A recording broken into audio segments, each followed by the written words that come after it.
वसमत तालुक्यातील कुरुंदा येथील एका अल्पवयीन मुलास पैसे देण्याच्या बहाण्याने बोलावून त्याला मारहाण करून सोन्याची चेन, 2 अंगठ्या व मोबाईल पळवणाऱ्या तिघांवर वसमत ग्रामीण पोलीस ठाण्यात शुक्रवार दिनांक 24 रोजी पहाटे गुन्हा दाखल झाला आहे.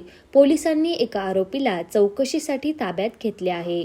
पोलिसांनी दिलेल्या माहितीनुसार कुरुंदा येथील प्रथमेश कॅदलवार यांचे गावातच कापड दुकान आहे. त्यांच्या दुकानाच्या समोरच सराफ दुकान आहे. या ठिकाणी असलेल्या अल्पवयीन मुलांकडून प्रथमेश याने 4 तोळे सोने खरेदी केले.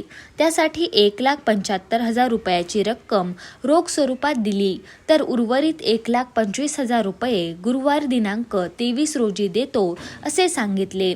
दरम्यान प्रथमेश याच्यासह त्याच्या 2 मित्रांनी मिळून गुरुवारी दिनांक 23 रोजी दुपारी 3 वाजण्याच्या सुमारास अल्पवयीन मुलास सोने खरेदीचे उर्वरित पैसे देण्यासाठी बोलाविले. त्यामुळे अल्पवयीन मुलगा पैसे आणण्यासाठी गेला.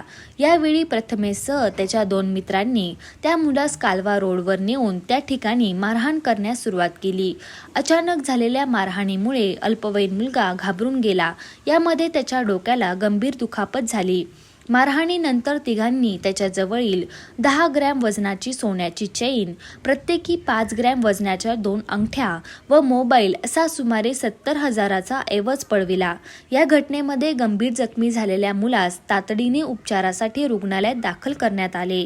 त्या मुलाच्या तक्रारीवरून वसमत ग्रामीण पोलिसांनी प्रथमेश तुकाराम कॅदलवार राहणार कुरुंदा व अन्य दोघांवर शुक्रवार दिनांक 24 रोजी गुन्हा दाखल झाला आहे. सहाय्यक पोलीस निरीक्षक अनिल काचमांडे, उपनिरीक्षक S.G. यामवार, सहाय्यक पोलीस उपनिरीक्षक ज्ञानेश्वर कदम, विजय उपरे यांच्या पथकाने प्रथमेश यास चौकशीसाठी ताब्यात घेतले आहे.